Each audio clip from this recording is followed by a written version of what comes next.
So let's start with the Joe Cox assassination then. So this happened in June 2016. It was a week before the Brexit vote. Some people have linked it to that. Joe Cox had been an MP for just 1 year, MP in West Yorkshire, a place called Batley. And if you look at her life before she became an MP, she was rubbing shoulders with some big names. Gordon Brown, Sarah Brown, Obama. She was involved with this very dubious White Helmets organization. Her husband also had connections to Gordon Brown. So she was bringing that experience from her pre-MP life into politics, into a political platform, right? And I think we must consider that when we consider this assassination. Okay, let's look at the killer then, or the alleged killer. So this is the guy who's supposed to have murdered her, Thomas Mair. Now, you need to forget everything that you've read about him in the media with regards to his character, because it really is all bullshit. I've been to Batley, and I stayed there for 3 days on one occasion, and then I went there for another 2 days, and I met with 2 people who know him very well. And they told me he had no interest in right-wing politics or politics at all even. He was not political. His interests were in cats. He was a cat lover. He would walk miles to go and get food for other people's cats, and he built shelters for other people's cats. He was also a very keen gardener, so he'd spend his spare time doing other people's gardens. He was not interested in politics or far-right extremism as the mainstream media have painted him. Here's a comment that he made in his local media a few years before the murder. He states, he's talking about combating depression and mental illness. I can honestly say it has done me more good than all the psychotherapy and medication in the world. Many people who suffer from mental illness are socially isolated and disconnected from society. Feelings of worthlessness are also common, mainly caused by long-term unemployment. All these problems are alleviated by doing voluntary work. Getting out of the house and meeting new people is a good thing, but more important in my view is doing physically demanding and useful labour. This is what his 2 brothers said after it happened. His half-brother told The Guardian that Mair volunteered at a special school several times a week and had never expressed racist or even strong political views. Another brother said, I am struggling to believe what has happened.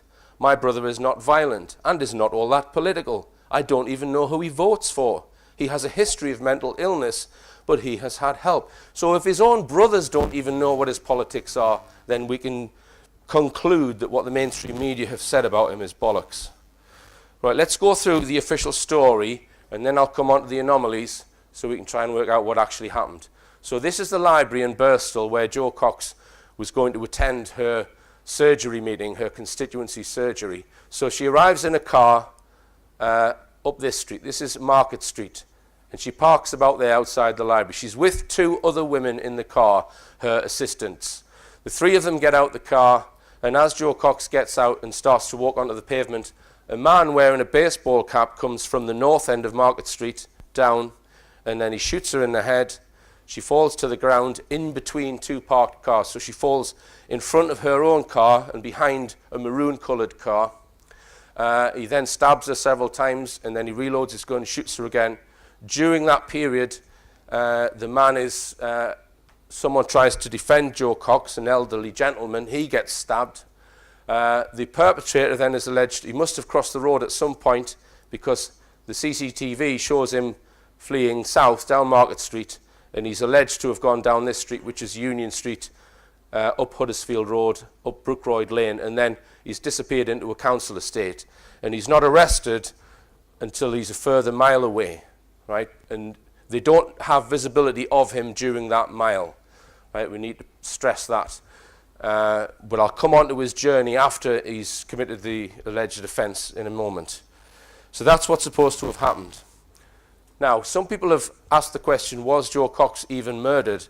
And the reasons why they've suggested this are several, and I'm just going to go through. So I'm going to deal with this question first before I go on to the anomalies. So reasons which have created doubt. Firstly, there's a lack of blood at the scene. So people have referred to images like this one. So this is the maroon car in front of Joe Cox's car. This is Joe Cox's car. So where she's died is in between. So there's no blood on the pavement. And the early reports did say that the attack was near the library or just outside the library. So the trial revealed that that wasn't the case. So it's interesting that the media got a completely wrong story up front, right? She's hardly left the car when she's been murdered, so she didn't get a chance to get on this path. So here's a helicopter shot of the maroon car and Joe Cox's car. That looks like blood to me. Okay, so I don't think we can say there's no blood.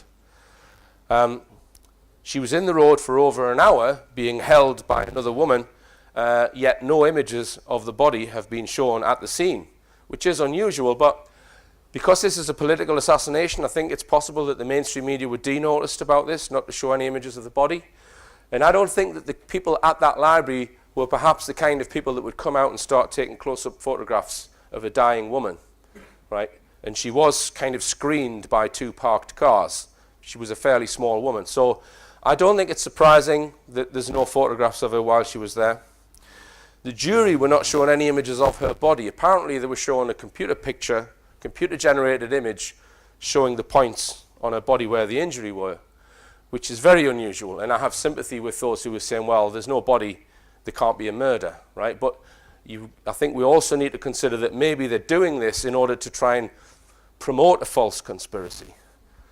Lack of grief of the family. I commented on this at the time. Now, Jo Cox had worked all over the world, and she was very ambitious. She was a Cambridge graduate, and her sister was actually quoted as saying that Jo Cox had suffered from loneliness. So I think that Jo Cox, due to her sort of determined lifestyle, that she was such a career woman, that she may have been a little bit disconnected from her close family. So that might explain the lack of grief. Nick Colostrom has pointed out that he thinks the death certificate is fake. It might be, but at the end of the day, it's just a piece of paper. It's not evidence from the scene. It may be being used to create a false conspiracy. Now let's look at evidence which suggests that she was murdered.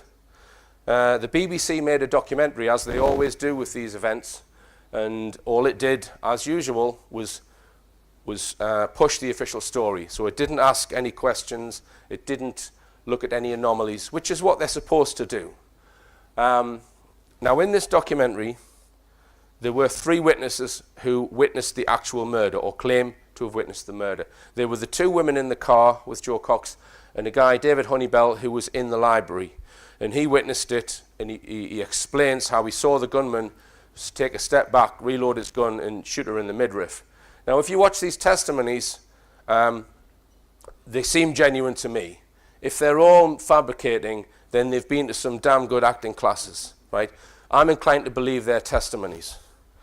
Now, we've also got the fact that there were multiple witnesses in addition to those 3 witnesses in court. So at least half a dozen who backed up their account. And I'm going to quote from Nick Colostrom here. I know he's in the audience. This comes from Nick, because Nick Colostrom was at the trial. He states, "We get a whole string of witnesses testifying to Jo Cox getting out of a car, being shot and stabbed in between 2 cars, so she falls onto the pavement, then rolls into the gutter of the road." So although I know that Nick is skeptical over whether there was a death, his statement there, I think, supports the fact there was a death. There's also CCTV on Market Street of whatever did happen. Okay, it's shot at a distance. I think a lot of people have missed this. I'm just going to go through it. So this post here is a CCTV camera post, and it's looking up Market Street. The clip I'm going to show you is the car arriving up Market Street, right? So, as usual, the police have shown a little bit and then left out the most important bit when they've released it. So you see here the time is 12:51. 12:51, her car arrives. It's then cut, and then a couple of minutes later, well, just under 3 minutes later, this is meant to be the perpetrator walking away after he's killed her outside the library. So I'll just play it a little bit. So he's wearing a white baseball cap, and he's carrying a black holdall, supposedly with the gun in it, right? Now, one thing I didn't realize straight away is that you can actually see Jo Cox's car in this clip. That's it there. And in front of it is the maroon car. So we can zoom in on there and replay this video. Let me just play it again. So he's the perpetrator. So that's her car there. And you can see there's something going on in between the 2 cars. So I'm going to zoom in on that area and play it. Now you see the perpetrator alleged perpetrator. This is him here. So he actually turns around and looks at the car, and there's somebody in white or in light clothing. That's Cox's car, the car in front here. And you see commotion going on. So the perpetrator turns around and looks. Something's going on the ground. There's people gathered here. This car comes past, then someone runs across the road. There's someone hanging around here as well. I think that might be Darren Playford. I'm not sure, though. I'll come on to him. Someone runs across the road, and then someone runs up towards the library. So something's going on there. There's some real commotion going on at the place where they've said she's murdered. So I'm inclined to believe that she was murdered based on that evidence, although I do have some sympathy with those who were questioning it. So we come on to the question, was Thomas Mayer the actual killer? Please note, Thomas Mayer was not identified at the murder scene. So out of all those witnesses, nobody knew him.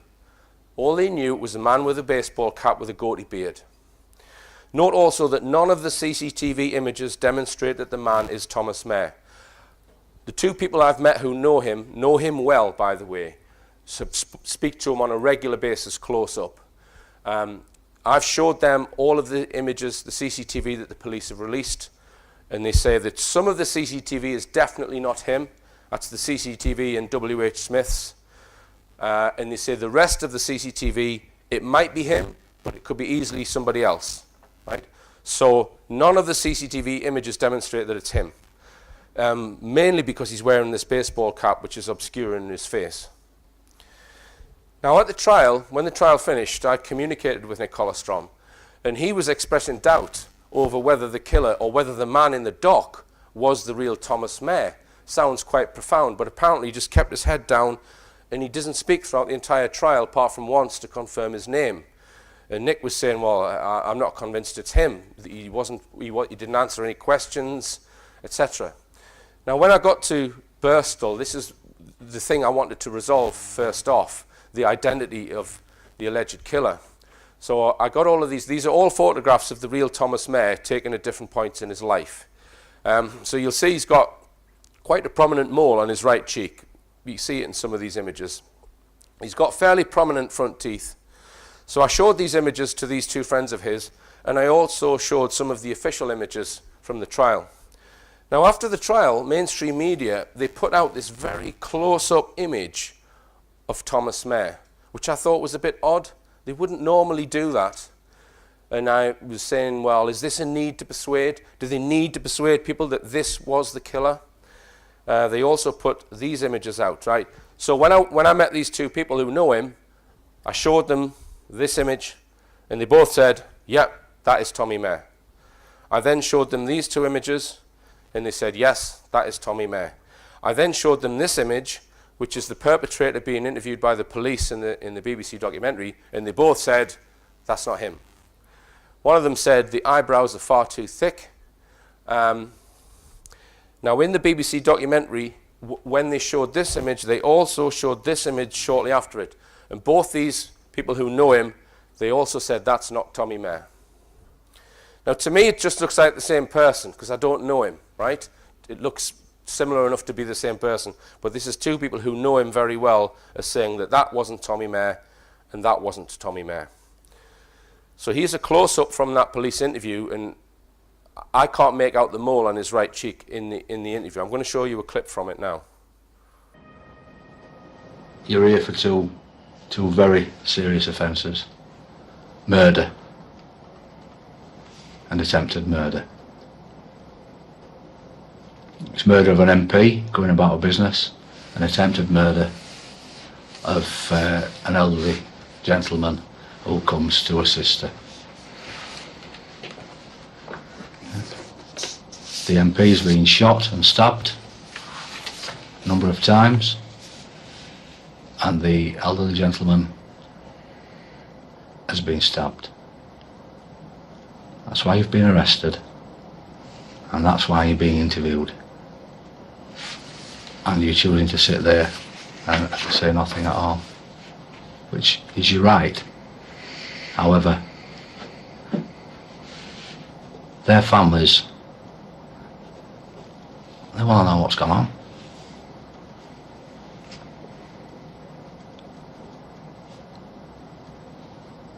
Are you prepared to give them anything as to why. That's what we're thinking, why?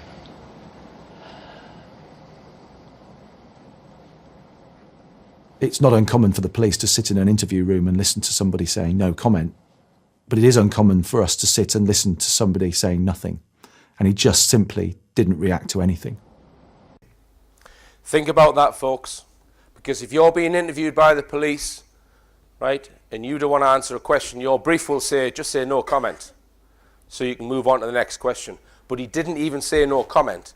What that means is his voice is not recorded on the police equipment. Now, why might he want to do that? Because if it's not the real Thomas Mayer, he's going to have a totally different voice, isn't he? Right?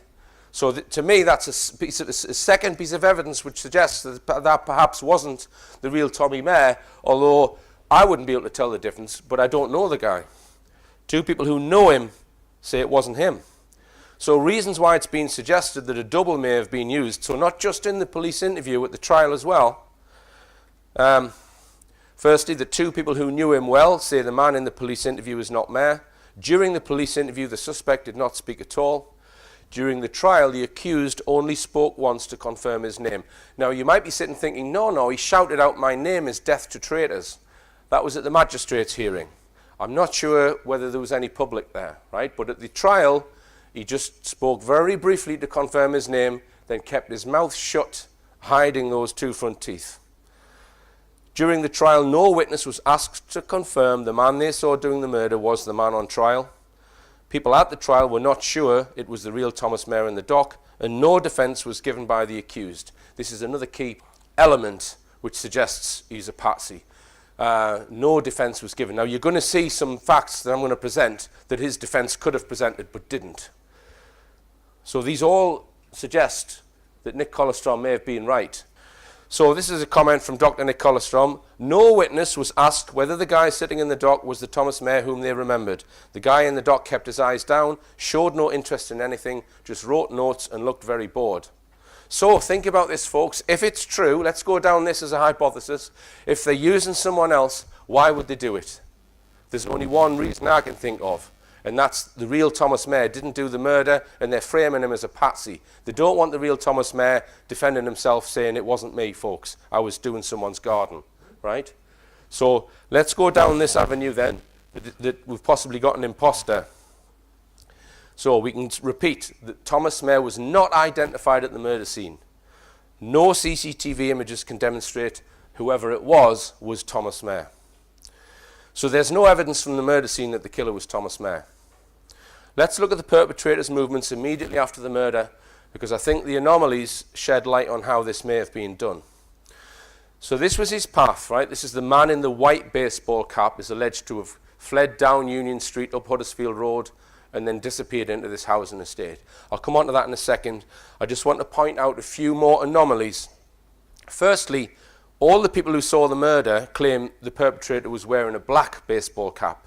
But as we saw, the official perpetrator on CCTV is wearing a white one. There was a witness in the market, a young lad, I'm not sure if he gave evidence at the trial, he said the perpetrator fled north wearing a black baseball cap. So we've got conflicting accounts of the perpetrator with white and black baseball cap.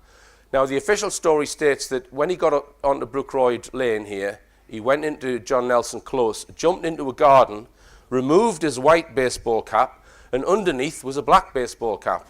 He threw his white baseball cap away, took his jacket off, and then continued on his journey up Brown Hill Road, walks about a mile, and then is arrested some time later.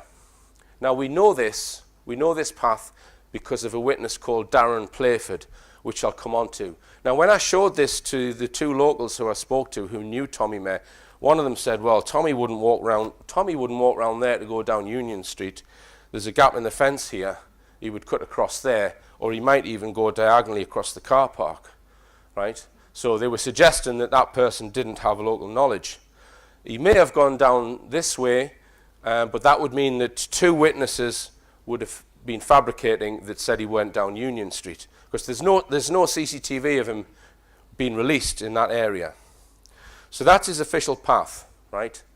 And I'm very intrigued by this part of the story where he jumps into a garden, because he's in the garden for a period of time and we're not told how long he's in the garden for. I actually think he may have gone into this house and not the garden.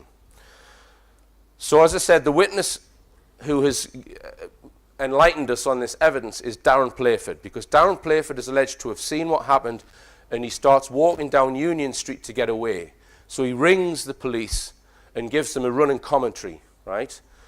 And he follows the perpetrator through all these streets. So he flees the scene down this street, but the perpetrator starts to follow him.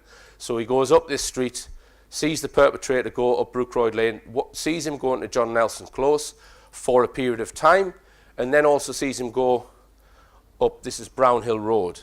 Now, the timing of this is critical. So what I did was, I've made a little video where I've walked the same path as the perpetrator. So this is at the bottom of the Market Street. That's the CCTV camera there. So I'll put a clock here just to show you how long it takes. I've speeded up the camera. So he goes down this little side street here. He turns left onto Huddersfield Road, crosses the road, and then goes into John Nelson Street, or John Nelson Close, supposedly jumps into this garden, takes his hat off, comes out again, and then he comes to this T-junction, turns right, and then turns immediate left. This is Brownhill Road. So it took me just over 3 minutes to walk that, and I was just walking at a normal pace. So it would take certainly no more than 4 minutes to get up onto Brownhill Road. Right, so it's not going to take any more than 4 minutes to get from there to there. I'll show you a little clip from the actual phone call, because I've tried to get hold of this phone call from the police. You can't get hold of it. There's only very small segments of it being put out in mainstream media. Apparently it was played at the trial, but Nick has said that he thinks that it might have been an edited version at the trial. He's not sure. Right? But I'm going to show you the brief few clips that they have released in the media. And even this clip they've rearranged it. If you hurry up, you'll get him. Okay. There's hell on this chaos. He stabs people and shot people. Right, I can see him again. You can It see, looks like you he's can taken see him his top again. off. He's taken Yes, his top right. off. He's got a black baseball cap. It's a black He's baseball. got the black carrier bag in his right hand. He's got a grey shirt on. Yeah. And a with black trousers. A black trousers. Yes. Now he's walking up Brownhill Road now. And has got a black cap on. A black baseball cap has changed it. And From a white one to a black one. And he's walking up where, love? Brownhill Road. If they get a police car at Brownhill Road, which is off Brookroyd Lane, you get a police car at the top of there and one at the bottom, you'll catch him. Okay. Right, now this article states how time stood still as cool 999 call handler helped police track down killer of MP Joe Cox. The 20-minute conversation which helped corner a killer. How can that conversation be 20 minutes? It takes 4 minutes to walk from there to there. It is suggesting that the man spent 16 minutes in this garden. Now, if he spent 16 minutes in that garden, surely the police would have been on the scene by then and arrested him. So my feeling is he may have gone into the house. I have discovered there's a Freemason connection with that house, right? So I think this may have been a safe house, right? I've also got a theory on Darren Playford. It's just a theory. I don't know this is a fact, but maybe he was some sort of controlled witness. So I felt it very important to speak to Darren Playford. So I found out where he lived.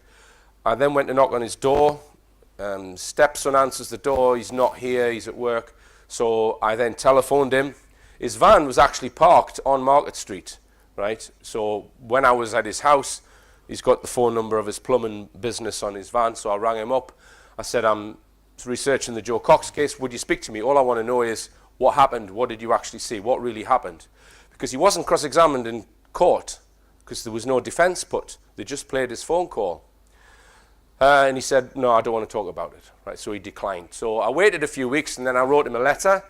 And in the letter I asked him, well, could you just answer these few questions? I put a separate piece of paper in for him to answer the questions with a stamped addressed envelope. And I asked him, well, can you recall how long the phone call was? I mean, if it's still on his phone, he would still have it there. Can you recall how long the guy was in John Nelson Close? Critical piece of information. And also, what colour was the cap when you saw the guy doing the murder? So the day he got that letter from me, I get a visit from the police. This is my CCTV camera at my house, the copper, and I had to sign this piece of paper saying that I acknowledged that he's put a complaint in against me for harassment. And all I had done is phoned him once and wrote him a letter, right? And he's going to the police, and I was warned by this copper, do not go and speak to him, otherwise you'll be in deep trouble, right? So, my opinion, that's an overreaction, right?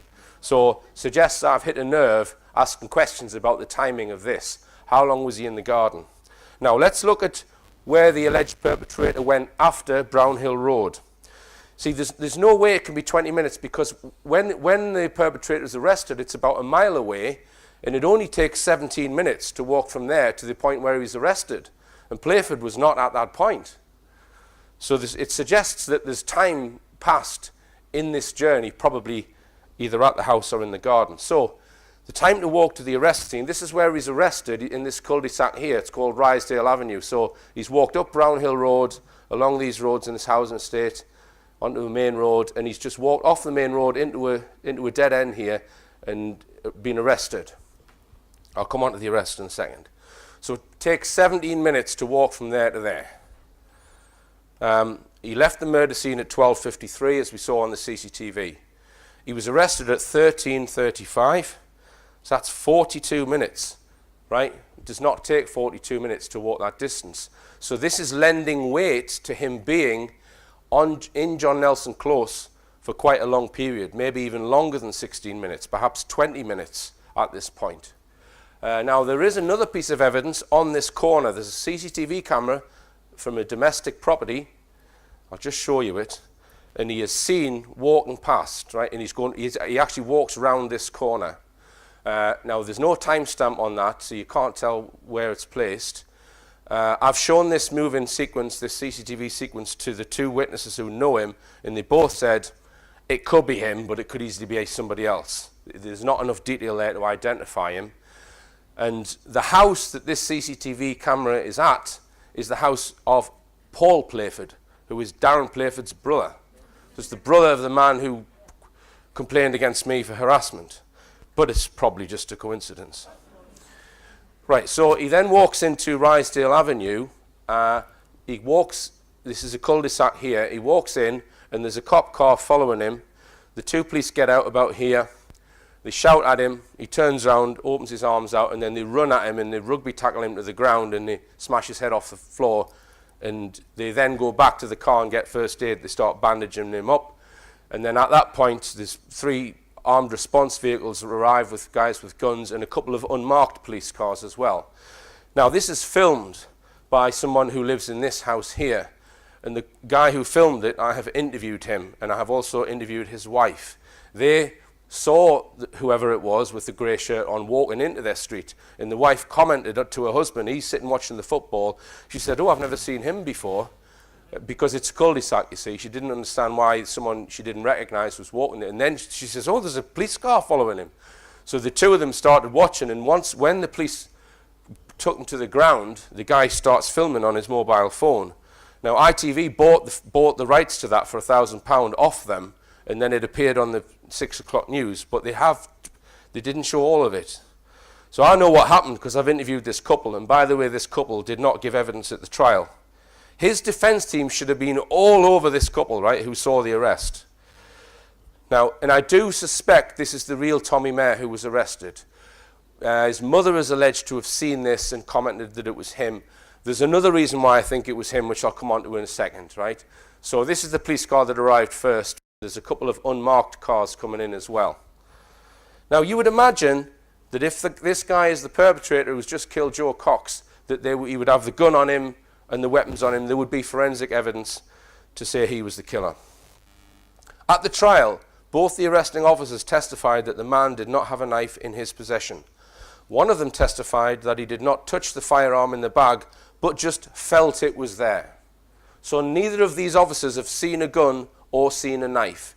The two witnesses who I've interviewed who watched them arresting him also say there were no guns or knives, or they didn't see any guns or knives.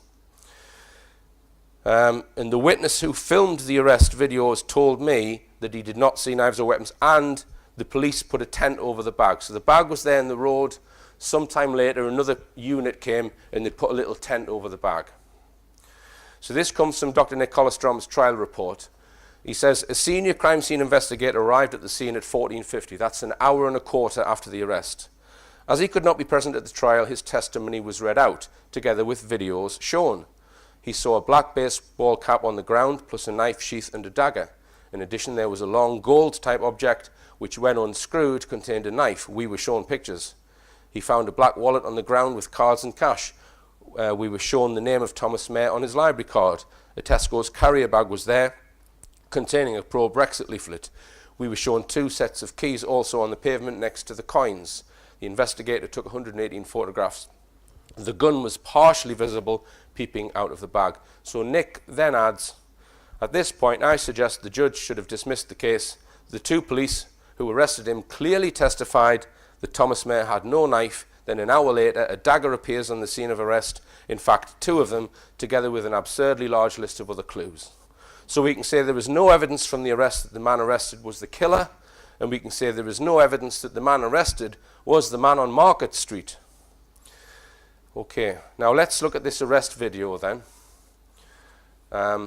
because there's something very intriguing that I want to show you. So there's just the one cop car there at the moment. As I say, they've rugby tackled him to the ground and they're bandaging him up now. This is the car that they've jumped out of. I'll come on to the actual arrest sequence in a second. So the other vehicles start arriving, and one of the armed response guys, he actually came, and this is the bit I think they've cut out, he came up to the guy who was filming this with his mobile phone and told him to switch his phone off 3 times, and he's got a big gun, and the guy, to his credit, he said, no, I've got the right to film this. So someone gets out of this unmarked police car, and note he gets out the passenger side, right? He's the only person in civvy clothes. Here he is here. He's got out the passenger side of an unmarked car. So in other words, he's been chauffeured, right, to this scene for some reason, presumably by someone. Look at his hairline. So is this the man? Is this the impersonator? And have they brought him to the arrest scene in order to possibly switch him? Now, I showed this at Liverpool, and there was a guy who knows all about armed response policies and stuff, and he said, well, they're not behaving how they should. He reckoned that the 2 unarmed officers should have been moved away from the perpetrator, and the armed officers should have taken control. I don't know if that's true. But it's possible that these officers just think that they're taking part in an exercise, I would suggest, and that they've been told that they've then been told to sign official secrets or whatever. You know, it's not the case necessarily that they all know what's going on.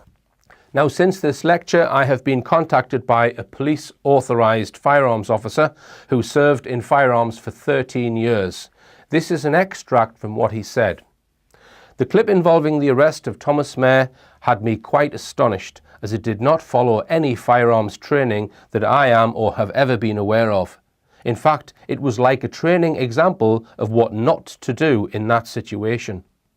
The video clip clearly indicates that the suspect prior to arrest was potentially armed, and to make things more complicated, he did not have a firearm in plain sight. The weapon at the point of arrest had clearly not been identified or located. In addition to this, one must not, as an authorised firearms officer, assume a suspect has only one weapon on their person and deal with the suspect as a serious armed threat until thoroughly searched. The search should be carried out by armed officers only while the suspect is at gunpoint with at least one other armed officer. No unarmed officer should be anywhere near this situation, with their only role being to create a sterile area for armed officers to work within, keeping members of the public away from the scene. So who is that guy in the video, and why has he been chauffeured to the arrest location? Now, another fact which sheds light on the perpetrator being a patsy is that the police knew his name. They called out his name. When they got out of the car, they shouted the name of Tommy Mayer, and this has been redacted from the trial, right? How do I know this? Because I've interviewed the couple who saw him being arrested. So this is me talking to the couple who witnessed the arrest. When you first saw him and the police weren't there, how fast was he walking? Did he look? Where did you think he was headed? I wasn't sure because it's a cul-de-sac, but he was just walking just a normal pace. He wasn't running or anything like that. They got out of the car, they said his name first, so they obviously knew his name, and they just charged at him and took him straight down onto the floor, and that's where he went back and banged his head. Yeah, after they charged him and took him down, they said to him, "Have you just shot and stabbed? Somebody in Birstall?" Didn't reach for no weapons, just stood there with his bag in his hand, like, didn't even try run off or nothing, just stood and faced him like that. Now, I didn't understand the importance of them knowing his name until I got back. So I've rang the guy again just to get him to confirm that. So he's on the phone here. If you just tell me what you heard them say. He says, "Are you Tommy Mayer? Have you just shot and stabbed somebody in Birstall?" And I couldn't hear what he was saying. You couldn't hear what Tom Mayer replied. Okay, so What police were saying, yeah, but I couldn't hear the word he was saying. right. So you're fairly sure that he said his name. They definitely knew his name. Honestly, they did. Right. 100% they said his name. Right. I said to police as well, they know his name already when I come in. They did. 100% they said his name, and they did. So can you believe that the defence team haven't got those two as witnesses? Right? They didn't even mount a defence. So the police called out his name. Now, based on their statements and the police's statements, this is what I think happened. So they're following him for some period, I don't know how long for. He gets a bit spooked, so he comes off the main road and starts walking into a cul-de-sac. I don't think he knows it's a cul-de-sac. So the car pulls up and the police get out and they shout, "Are you Tommy Mayer?" He turns around and he says something like, "That's me." They then say, "Have you got any weapons? Put your bags down and show your hands." They then charge towards him and rugby tackle him to the ground. And once they've got him down, they say, "Have you just shot and stabbed someone in Birstall?" That's what I think happened. Now, these two police officers were interviewed on Good Morning Britain, Tweedledum and Tweedledee. And I'm going to show you a clip from this because it's very revealing. We were about a few miles away with Craig. Weren't we, Craig? Why does he need the authority of Craig? And we was on the radio, and we decided we were sent into the area to have a look for the suspect, and we got told to proceed with caution because he was obviously armed still and he possibly had a gun and a knife on him. So then you saw Thomas Mayer, Yes. didn't you? Didn't know at the time, though. We didn't know. Did you see that? So the journalist on the left's been briefed. He's been briefed that they do not know the perpetrator's name because he jumps in to save that question. Watch again. So then you saw Thomas Mayer, Yes. didn't you? Didn't know at the time, though. We didn't know. We thought it was him. Right. Did you see the fade to white there? Right. They've actually cut 6 seconds out of this interview before they've posted it online. I know they've cut 6 seconds out because of the helpful little clock on breakfast telly. So here we go. So then you saw Thomas Mayer, Yes. didn't you? Didn't know at the time, though. We didn't know. We thought it was him. Is the man who had just murdered Joe Cox. Yeah. So they're talking about the suspect and the identity of the suspect. 6 seconds gone. I'd be interested to see the original interview for this. What did you know about him at that stage? Absolutely nothing other than he had a firearm potentially on him and a knife on him. So you've turned the car around. Do you park the car? Do you stop the car in the street? Do you jump out? No, we started following him. Now it's interesting that they're following him, that they didn't just apprehend him immediately. We don't know how long for, and we don't know where from either. He started walking down the cul-de-sac, and there were a couple of people in the gardens, because it was around about 1 o'clock in the afternoon. Now that suggests to me that the couple of people in the gardens is a problem to him, otherwise why mention it? And what he says next, I think, reveals what the problem is. I put the window down and I sort of sat on the window ledge and I hung out the window. Craig held my belt. All right, so what's going on there? He's sitting on the window ledge of a car, hanging out the window, with the other one holding his belt. What I think's going on there is he's got a taser in his hand, and he's thinking about tasering him because you do need to get within about 10 or 15 feet. Not easy to taser someone from a moving car. That would explain what he's just said there, right? And I think that might also explain why he's worried about people being in the gardens, because he doesn't want to do it in front of children, right? So, but he's not saying that in the interview. He's just saying that he's hanging out the window with Craig holding me belt. Isn't it funny? And I remember Craig shouting to me, he's got something in his hand, he's got something in his hand. He had a black hold all and Tesco carrier bag in his hand. and I was shouting to him to stop. He just ignored me at the start, and then he turned around, and then Craig, he was still shouting, and then I just told him to put his bag down, show his hands, and he did. He threw his bag down. He threw his bag down, didn't he, then, yeah? And he put his arms out to the side and went, "It's me." Oh! He's missed a bit out, hasn't he? He's missed the bit out where he says, "Are you Tommy Mayer?" That's me. He's not saying, "It's me," admitting to the crime. He's replying to the question, "Are you Tommy Mayer?" These two guys, in my opinion, are perjurers for leaving this out of their court interview, that they were given his name beforehand. I can't remember getting out the car. The next memory I've got is we're literally shoulder to shoulder with Craig, and we're running as fast as we could towards him, and then as we've come probably as far as we were to you, he's quickly moved his arms from outside, from his outstretched towards his belt and down, and which is the where the firearm is. We thought we were. We thought. He's not confirming it. He's saying we thought it was there. Yeah, that's what we thought. What did you do? We rugby tackled him to the ground and got hold of his hands as quick as we could. And then you put some handcuffs on. So, in my opinion, they've just rugby tackled an unarmed 53-year-old to the ground and smashed his head open and then been given a bravery award for it. So how might it have been done? So based on my investigation, where I am at this point in time, this is what I think happened. It might change if new evidence comes along. So they've selected their Patsy Thomas Mayer weeks or even months before, and they've observed his behaviour patterns. They've predicted where he's going to be on a specific day or time and observe him on that day. They ensure that Joe Cox, the target, is brought near to that point at a particular time. A military hitman dressed as a patsy executes the murder. So someone with a similar stature, with a goatee beard and a cap. I'm not saying that the person who killed Joe Cox was the person being interviewed. Then the perpetrator flees the scene and receives information as to where the patsy is and just starts heading towards him, dressed in the same clothes, so that any CCTV or eyewitness evidence in between will match. When the perpetrator is near the patsy, the pasty is arrested and jailed.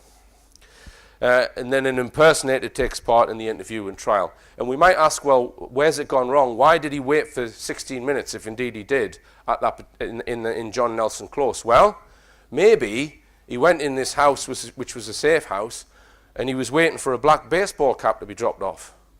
Because I think it's possible that the real Thomas Mayer, when he went home, because he did go home, he changed his cap from a black one to a white one.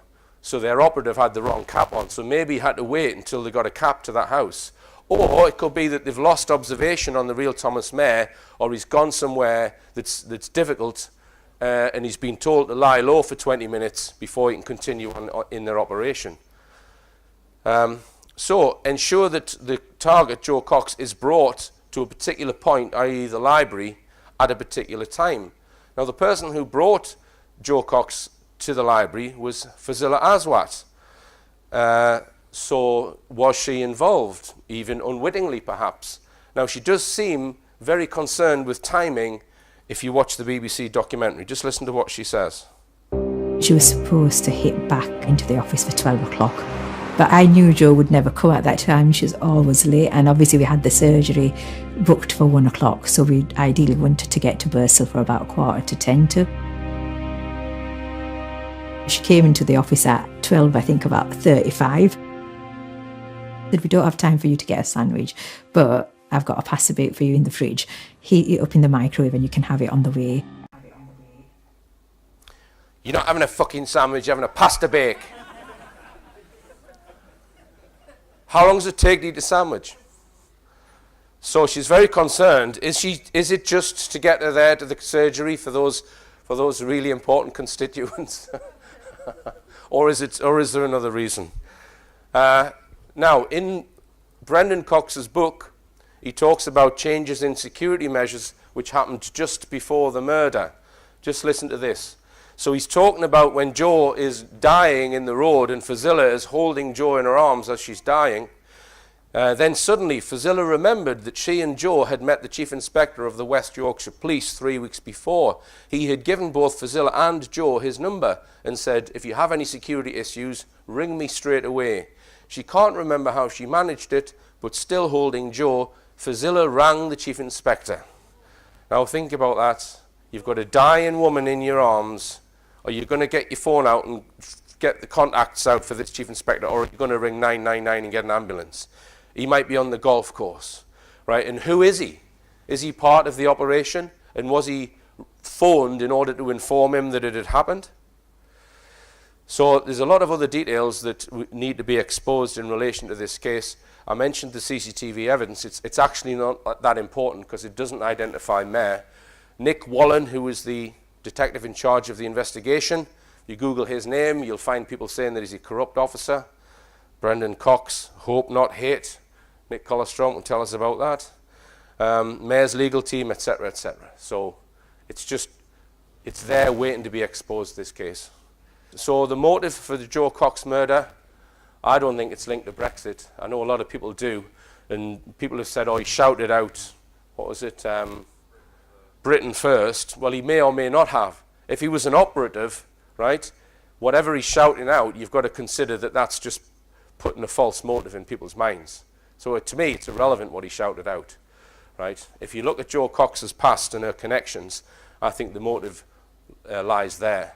It's interesting that the Clement Freud revelations came out the day before this murder, and Matthew Freud was involved in organising the Brendan Cox speech that he did in Trafalgar Square. So there may be a link to that. She's linked to Gordon Brown. Gordon Brown and Clement Freud were both involved with Madeleine McCann, were they not? Right? So we need to think a bit broader than just Brexit with this, right? I'm not even convinced that it did affect the Brexit outcome. Well, not outcome, but the swingometer. We've only got the companies who do those polls to rely on for that. It wouldn't change my vote. I mean, would this change your Brexit vote? Anyone in this room? Wouldn't change mine. So I think that's a false motive. Now, some people who are not aware of how state assassinations are ran might be a bit puzzled. Firstly, when I say state, I don't mean Prime Minister or the Conservative Party. Political parties or even the Cabinet do not run all sections of the state.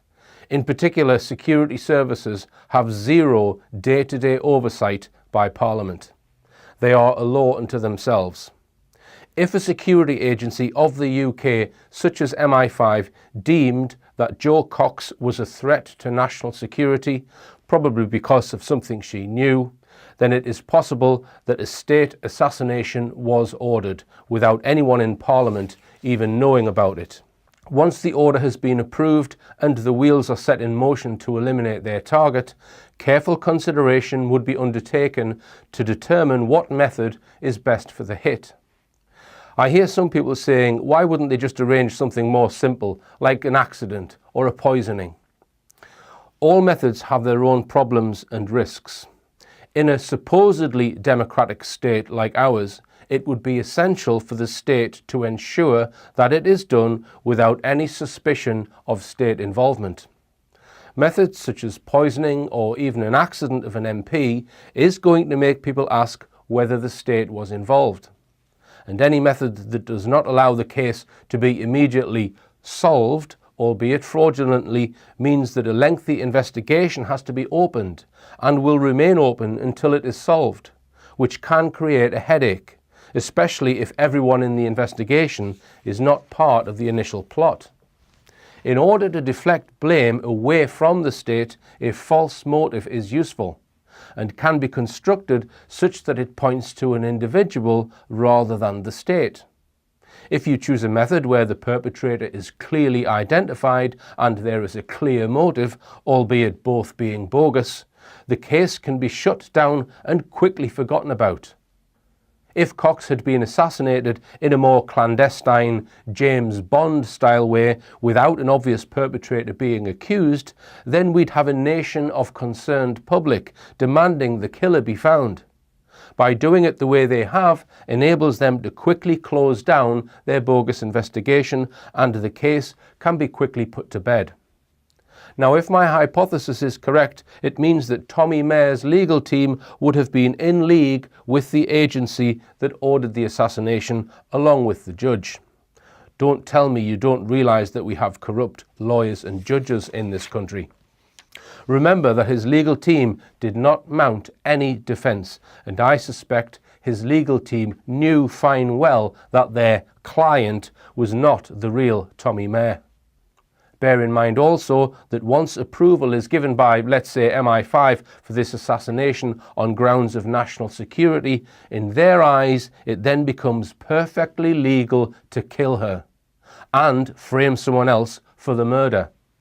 I suspect that at least 2 senior police officers were fully aware of the scope of this plot, but have carried it out in such a way that as few officers as possible beneath them know how it was done.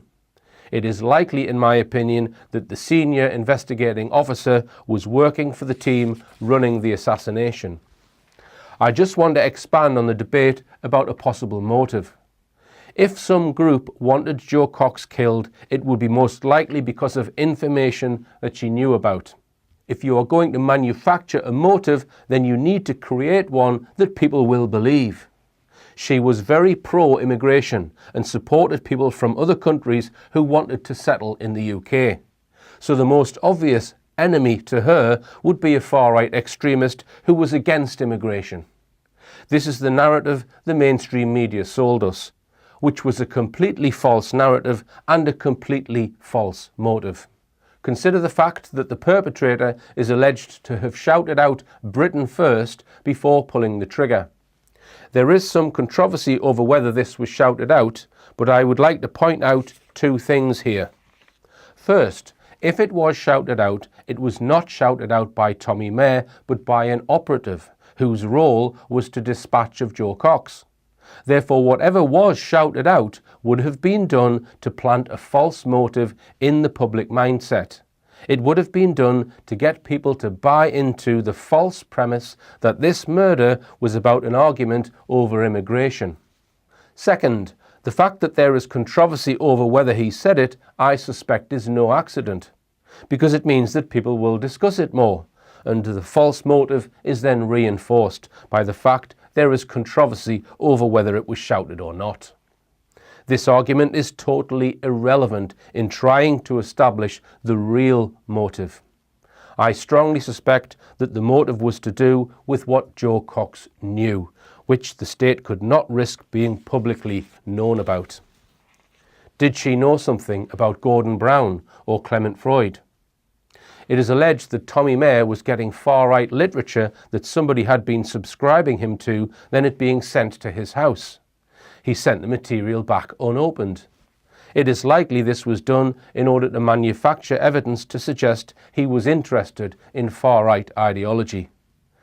This was happening some time before the murder, so I suspect the assassination was planned perhaps some weeks before it happened. Finally, what I'd like you to consider is, if I am correct, what it must have been like for the real Tommy Mayor.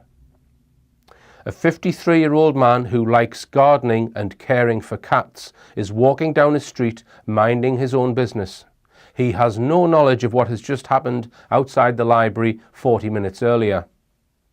A police car starts following him and he is not sure why, so he diverts his route off the main road and walks down a random street.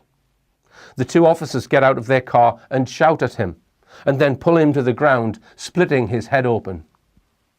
They then arrest him on suspicion of murder and he is put in a police cell. He is not given legal advice, and 6 months later, after not being given a trial, he is sent to Franklin Prison as a Category A prisoner for life. Please do me a favour and ensure your MP watches this video.